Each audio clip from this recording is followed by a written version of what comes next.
Welcome to Diary of an Ex-Ho. I'm Cheri Hardman. I'm your ex-ho, and today's guest is Kyle Adams. So sit back, enjoy the podcast, and remember the old saying, always a bridesmaid when you're a hoe. Hello there. My name is Kyle Adams. I am straight. I am in a monogamous relationship currently, and my pronouns are he, him, and I'm unfortunately from Florida. This is where I'm from. Are you really from Florida? Yeah, I'm from Tampa. But you are in Portland now, correct? Yeah, I've been in Portland for about 12 years now. Cool. Okay. So the next thing that we always do is a marry, shag, kill. And I don't know. I try to gear it towards the person. I'm not really happy with the one I did for you, but we'll see. So we're gonna head over there. I'm gonna go over there and grab that. Okay. No, I have to come back because I forgot to. Yeah, it's been a minute since I've been on Zoom too. Share screen, dummy. Okay, now.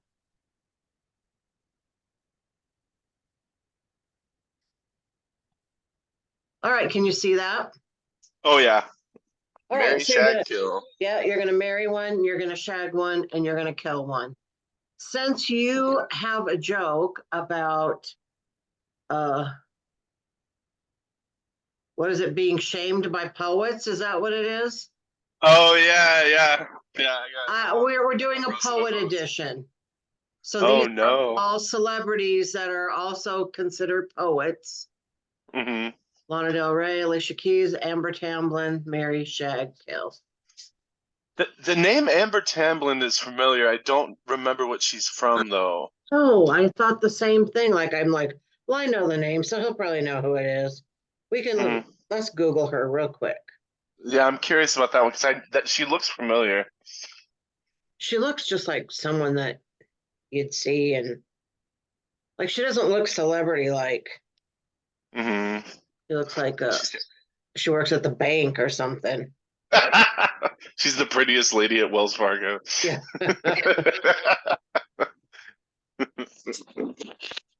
Okay. She's married to David Cross.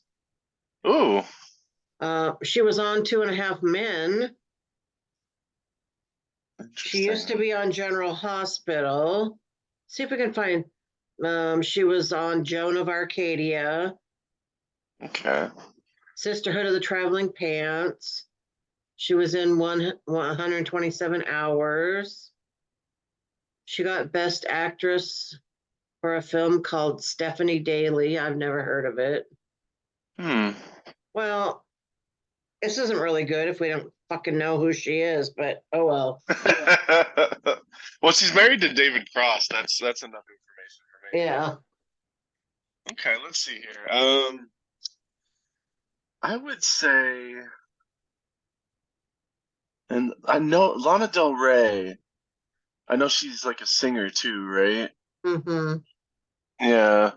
I would say I would marry Alicia Keys. I would shag Lana Del Rey, and then I'll kill Amber Tamblyn just because I'm just now finding out who she is, and also so that way David Cross can be single, which would be very nice. There we go. I can swoop in on David Cross. Okay, I think I agree with those choices. Yeah. It's just like Lana Del Rey. That just seems like somebody you should have to fuck just by the exotic sounding name, right? Yeah. Yeah. Lana is That is a very exotic name, I would say. Yeah. And then Alicia Keys just seems like she'd make a good wife. So Mm-hmm. Your sound is kind of going in and out a little bit. Oh, sorry. So I don't know what that is, but be aware. I might have to be saying what. All right. Would you rather watch or be watched when it comes to sex? I would rather. watch, I would say, and be watched. Because, I don't know. I'm self-conscious, I guess, when I'm having sex. So that would be definitely. I'd rather be a voyeur than be voyeured, I guess. all right. When you were young, what did your parents or whoever raised you call private parts? Oh, it's a good question. I'm trying to. My mom and my dad both had a lot of slang for it, so they never really called it exactly what it was. My my dad used to say words like schlong, which is like almost worse than like Uh-huh, dick or right. or cock. Like he would say schlong because it was funny sounding, I think. And then my mom was just very dirty.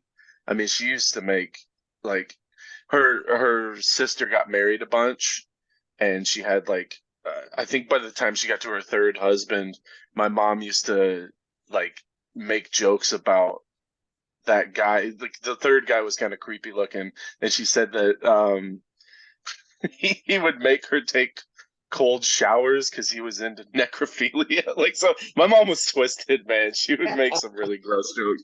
So I'm assuming she probably called it something like very gross, you know, because I can't seem to remember what she referred to it as. It's But, funny because like in our house they were like I don't know, I think wiener. I think it was wiener. And I haven't wiener. heard not one person has said that when I've asked them on this show, so that's kind of funny. Maybe that's just too old of a reference, you know? We heard wiener. I feel like wiener. I heard more in the like at school and Right, stuff, and there was always jokes about wieners. And anytime anyone called a hot dog a wiener, we lost it. right. You know. um, are your parents married? Are they still alive? Are they still married? Are they My mom died when I was 14, and then my dad is still around. okay? Were they, did you feel like they were happily married? Were they a good role model for what a relationship should be? Oh, not at all. Not in the slightest. No, they fought a lot. Sorry, my cat just scratched me. Oh, Uh, she's messing around behind me with some toy. Yeah, they would fight a lot. I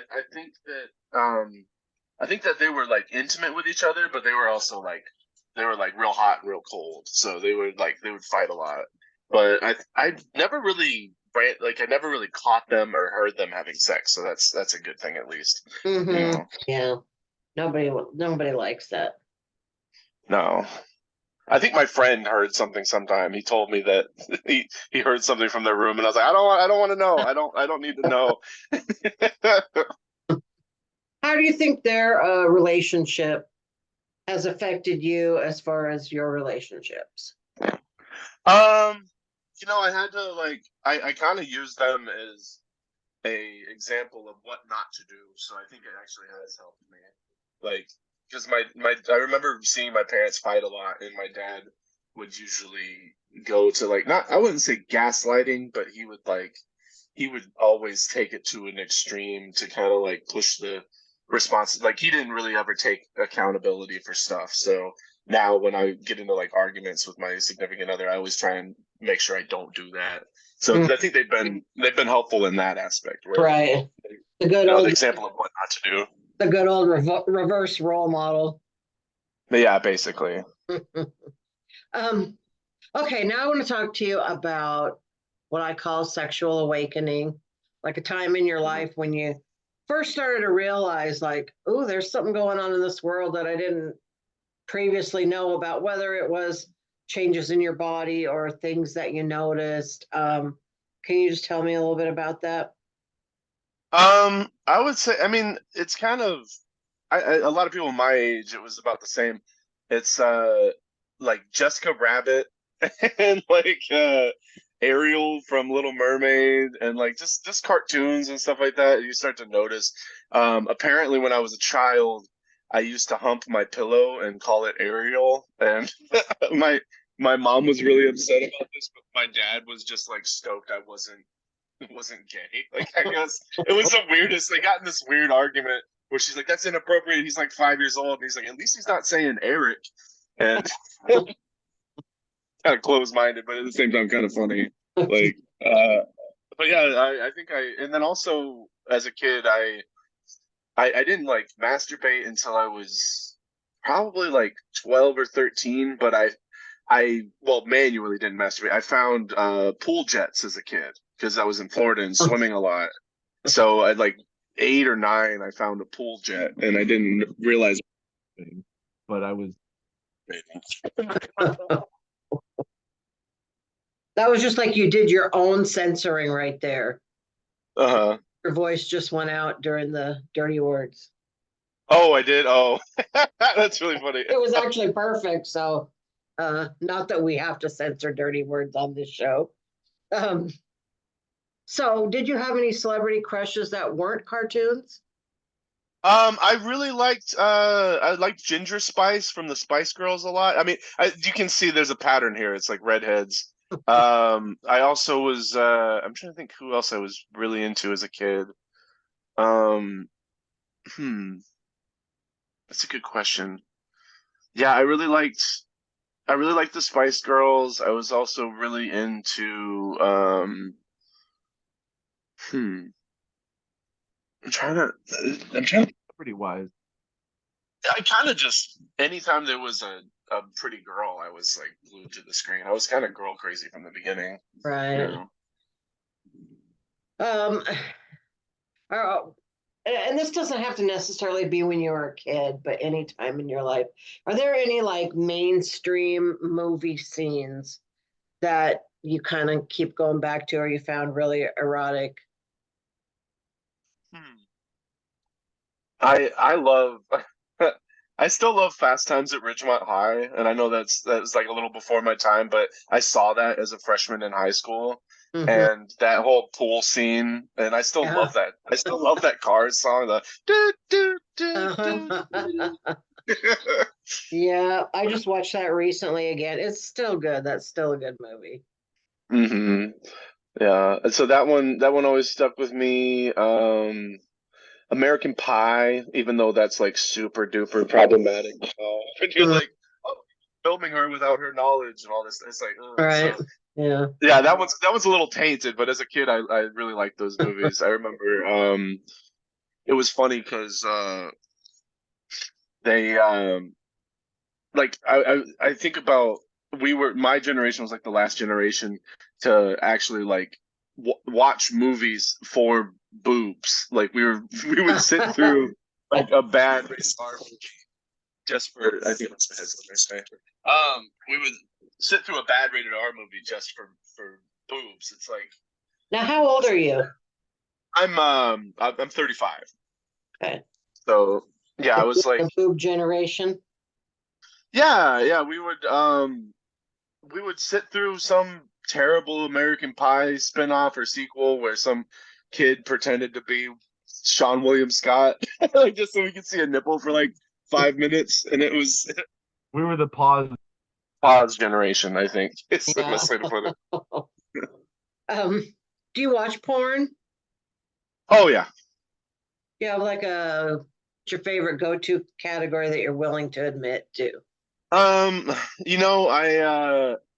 I really I like Reddit porn because it's like quick, and I don't like porn stars because I don't like the overly porned up. Like I kind of like the do it yourself stuff, but there's a category on Reddit called bigger than you thought, and it's usually like a woman is wearing some kind of clothing that's not showing off how curvy she is, and then she takes off the clothing and she's got like a ridiculous rack or like a ridiculous butt, and Mhm. that's always kind of that one's kind of fun.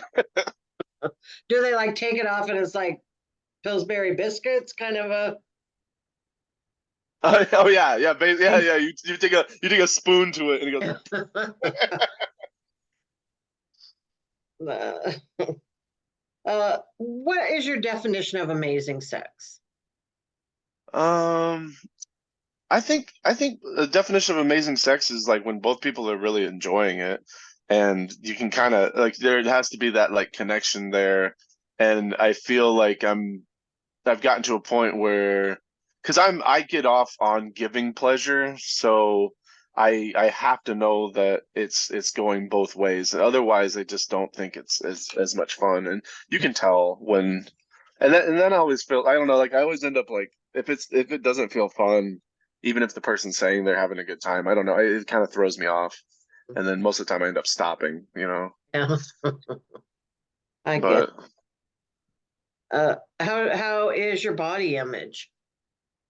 of myself, I mean, it fluctuates. I was feeling pretty good about myself a few months back, but I put back on. I had lost like 70 pounds from 2020 to like 2022, and then I started putting it back on, and I put back on about 40 pounds, and now I'm like,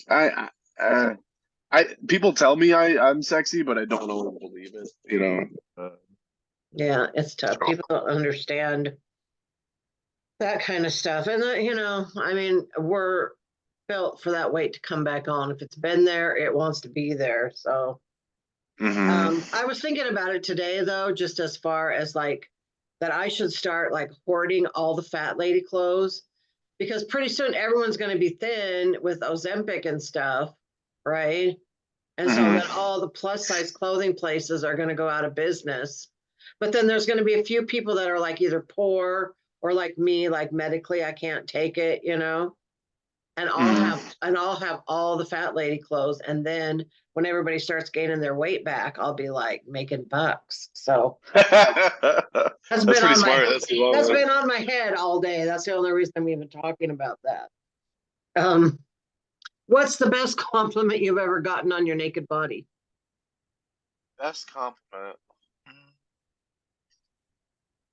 I probably just say like I've gotten compliments on my penis that made me feel pretty good. I was like, all right, like I've had women be like, all right, nice, like like not scared. Like Uh-huh.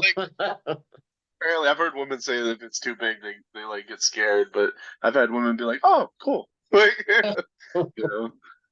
I had one lady be like, it's thicker than I thought it would be. Like, I'll take it. Yeah. Um, do you have any sexual regrets? Um, hmm. Probably probably losing my virginity the way that I did. It's kind of silly, and it was way early. And I didn't know the girl at all. I had met her that day, and I was friends with. So she was a friend of a friend, and she was over, and there was no parental supervision. We were in a pool, and we were like 14 and just fooling around and stuff. So I probably wouldn't have done it that way if I could take that Mm. back, but it was just kind of awkward and weird, and there were people around, and it was Was it that quick? was so that what's that? It was 14. Was it quick? Yeah, I mean it was mostly like just playing around and stuff, and but there was like my friend was there, and um well, two of my friends were there, and it was just weird. It was like we were all just kind of hanging out. It wasn't like a group sex thing, but people were like watching and stuff, and I was like, I don't know, like I don't know why it had to go down like this. Like I guess it's kind of normal for Florida, I guess. Well, I think it's normal for 14 because like it was kind Yeah. of like that the first time I got finger banged when I was 14, and it was like in a tree house and there's people around. Yeah, I think that's just you got to grab it when you can, when you don't have your own place, I guess. Yeah, I mean that's basically what it was, and I it was a couple months after my mom died, and we had broken into my mom's old liquor cabinet, and we were Mm, drinking apricot brandy, which is the grossest shit ever. Like it yeah. was so nasty. But yeah, it was a weird situation. We were in an above ground pool. That was also the other part that was really weird. Um, but yeah, I wouldn't recommend it. I would like I don't need my first time to this special, but I definitely wouldn't want it to be like Right. that. Yeah. Um, do you have anything left on your like sexual bucket list, or do you think you've done everything you want? I still I still would like to be part of part of a threesome. I still haven't done that, but that's like maybe sometime down the road. I've come close before. The situation that just hasn't really presented itself in a feasible way. That really Or I, surprises me. You seem to me like you would be a person who would have had a threesome.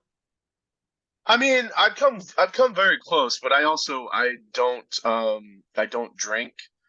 And when it's been a situation where it's presented itself, the other two people were, inebriated or something, so I felt weird about it. I didn't want to get involved in a situation like that.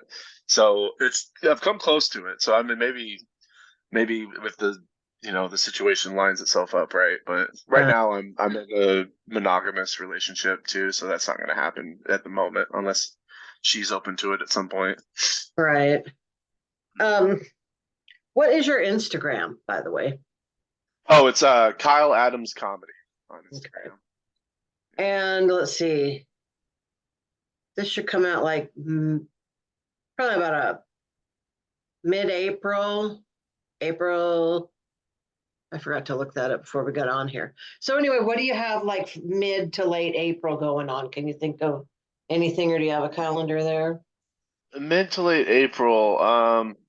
I have a show coming up in the show I produce on May 7th, so that'll be coming up, and that's my monthly at Haymaker in Portland, and it happens every first Tuesday. And basically, the setup of the show is it's all headliners. So it's called Sucker Punch at Haymaker, and we typically have four headliners and maybe a guest spot is the way that we do it. So we have four people doing 15 minutes. Oh, fun. When are you going to have me Mhm. on? Oh, I'd love to have you on soon. I have some openings in September. I'll probably get you on in September if you want to go down with a crew or something. Yeah. I had a lot of fun with you. You did one of our Diary of an Ex-Ho shows, and we had a blast there in Salem. Oh my God, that was so much fun. I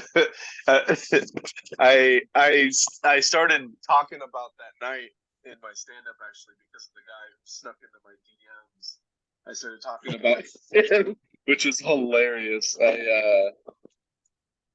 I had never had that happen before, and it Yeah. was funny because because of the nature of the show, he knew a lot about me, so he started he hit on me using my jokes basically, and I've never had that before where I'm like,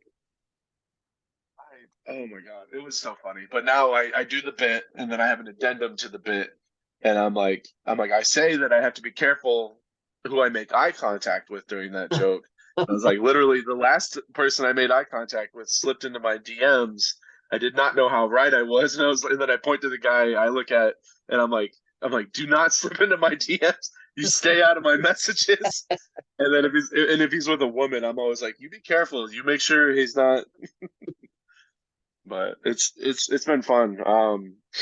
And I'm not creeped out or mad at the guy. It's just another one of those par for the course things with comedy. Uh-huh. Funny. This is gonna happen at some point. And I it's know. And well, it's like of all the shows that we did with different people in different cities, like you're the one that ends up getting hit on. I'm actually quite Mhm. offended by that. No, Well, I mean, why didn't I get any action? I'm just gonna take one for the team because I know this happens to women comics all the time. So I'm like, I can't even complain about it. I'm just like, this is funny. It's funny to me, but I can appreciate that this shit happens to women all the time, and it's not cool. So Did it make you feel pretty? and I felt pretty, but I also felt like a little skeeved out because the guy was creepy looking. I don't know if you saw the guy, but he's kind of he's a I little bit of a didn't. creep. Um, we talked a little bit, or I saw you sent a little bit something about talking about big people sex in a car. Yeah. Talk about that a little bit. So I've had and I have the bit about it, and that was what the initial bit was that the guy hit on me. So I have a bit about having sex in a van at a Renaissance fair, which is true. It was actually I believe I forget the city it was in. It was just outside of Algonis. I was doing a show at Algonis, Washington, and it was I I think it's the Seattle Tacoma area Renaissance fair. and it was a lady I had met actually from Tacoma Comedy Club. She saw me do a set at the open mic, and then we ended up hooking up. This lady, we had sex in a couple of vehicles together because we ended up hooking up in my car after the open mic, which is still one of my favorite nights ever at that. But yeah, she was in like medieval dress and stuff too. It was really silly. Like she was a plumber, and it was a utility van. So it was literally like a big white utility van, and I was more nervous. Like she was totally like into it. I was nervous because there was like people walking by that could like look into the front of the van. So we had like set up a towel over the two seats, and the towel kept falling down. And I was like, I'm gonna expose some poor, you know, poor neurodivergent kid who's just trying to have fun at the Renaissance fair. And so it was an interesting situation. But she kept making jokes the whole time about how silly it was, and that's kind of where the genesis of the joke came from, as I started being like "milady," like. But she had a really funny line, and she's like, what did she say? She said, "You're gonna look down, and you're like, oh, I didn't know this was a period piece." So silly. But I had sex in the front seat of a Fiat once. ooh, a Fiat, Yeah, Italian. yeah. Very I was nice. I was much smaller then, but we just did it on like the seat reclined, so we just did it on the passenger seat. Yeah. There's no way I could get away with that now. I probably couldn't even get in anymore. But I've had a couple of different situations. I've gotten I I've can't gotten hear you. roadhead. Am I out? There, now you can hear you. Okay, sorry about that. Um, I've gotten roadhead before and gotten caught, and that was weird. Oh, And it was by a guy in a semi truck, so he had like a higher vantage uh, point, and he could just see everything that was going on. He gave me a thumbs up, and I was like, all right, like it's best case scenario, I guess. But it was just really silly. Which is very dangerous too. That's like a young man's game. I wouldn't. Uh, it right. just seems like it's such an ill-advised idea. It sounds like, at least in the past, you hook up with a lot of people after shows or get hit on a lot. Like, are you just crushing it, or is it that way for all male comedians? Like, what the fuck is going on? Oh, this was when I was a lot thinner, I think, and I don't know. Oh, I think it was more. I don't want to say it's that. I mean, I still get hit on occasionally, but now since I'm in a relationship, it's different. But yeah, I mean, it happened. It happened a decent amount, especially on the road. The road is interesting. You so know, you talk to other male comedians? Do they all have stories like that? a few of them do. I mean, I don't think anyone is as candid about it. I mean, I've Right. seen some guys hook up on the road, and it's always kind of funny. Like, um, some guys have an interesting attitude about it, but yeah, I've seen it happen for sure. And then I'm like, well, have fun. Like, let me know if you need a ride later. It was just I've we had a story with a comic one time, and it was me and another comic were out at Tacoma Comedy Club. We were doing a roast battle. We were doing the Roastamania, and we went over to that mix um, karaoke club down the way, and Oh, our yeah. buddy who drove with us, another comic. He's a gay comic, and he ended up meeting someone there, and he was gonna hook up with them. And me and my buddy were like, let's get a hotel room so he can go hook up and like have a good like because it's like how many times has the gay friend had to like take a bullet, Right. so someone could hook up. So it felt kind of nice to like Uh-huh. give back. But that was kind of a cool situation. I was like, that's really sweet. Like, but Well, oh man, it certainly has opened my eyes up because, like, I look at comedians basically as mostly unfuckable. Like that's how I look at them. Mhm. So nice to know that everybody's getting some. Yeah, I mean, here and there they are at least. I don't know. I like to be a good wingman if I can. All right. Well, it's been great talking to you. It's been a lot of fun. I got everything I need from you, I think. So thank you. Yeah, thanks for having me, Cheri.